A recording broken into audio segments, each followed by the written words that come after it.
حضرت ابراہیم بن ادہم دے نال ایک بندے دی ملاقات ہوئی حضرت تے ابراہیم بن ادہم نے سوال کیتا کہ حضرت جناب تخت و تاج دے مالک سو، بڑی شہرت سی، عزت و عظمت، تخت تے بیٹھنا تے مریدین آپ دے وزراء تے سارے معاملات اور روب دبدبا ٹھیکا ساریاں گلاں سن، تے جناب نے تخت و تاج چھڈ کے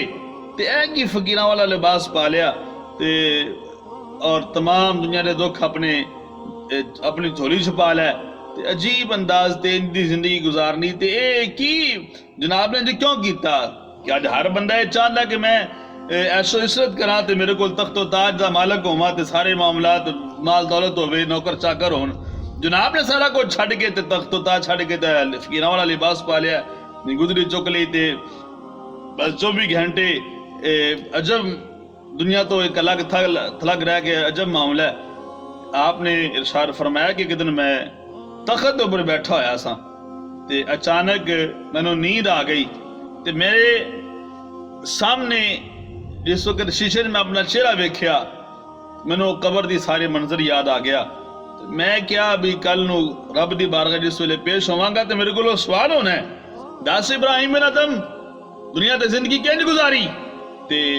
میرے کول کوئی جواب ہی نہیں۔ اس لحاظ نال میں قیامت دا سارا منظر ویکھ کے بے بس ہو گیا۔ میں کیا اے دنیا دا سفر تے بڑا تھوڑا ہے، اگلا سفر بڑا لمبا ہے،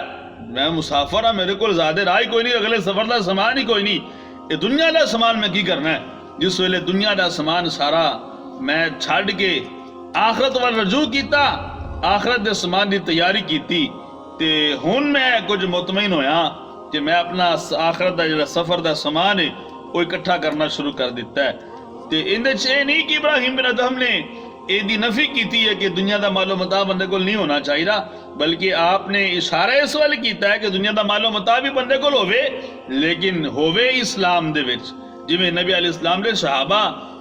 دی عظیم شان سی کہ مال و متاع ہے بھی سی، لیکن جس ویلے بھی دین نو لوڑ پئی ہر وقت دین واسطے اپنی جان مال ہر چیز نو قربان کر چھڈیا۔ مال ہے سی تے ہے رب دا عطا کیتا ہے، رب دی ذات واسطے سی۔ آقا امام الانبیاء علیہ السلام دے صدقے ملیا تے محبوب دے صدقے محبوب دی شان تو وار چھڈیا۔ اس واسطے مال و متاع وی ہووے تے اسلام وچ ہووے، اللہ کریم سانو آخرت دی ہمیشہ فکر عطا فرمائے، کیونکہ دنیا دا سفر مک جانا ہے اور اسی ہر بندہ یہ کہندا ہے کہ اے دنیا بڑی تھوڑی، اے دنیا دی زندگی بہت قلیل ہے، بہت تھوڑی ہے تے آخرت دا سفر بڑا طویل ہے۔ اس واسطے اللہ ہمیشہ اس دور دے اندر خاص طور تے جدوں پرفتن دور نفس و نفسی دا عالم ہے، کسے نو کوئی کسے دا احساس نہیں، آپ اپنی پئی ہوئی ہے، تے ایسے ماحول دے اندر اللہ سانو فکر آخرت نصیب کر دے وے تے انہاں بزرگاں دی صحبت، انہاں بزرگاں دی سیرت پڑھ کے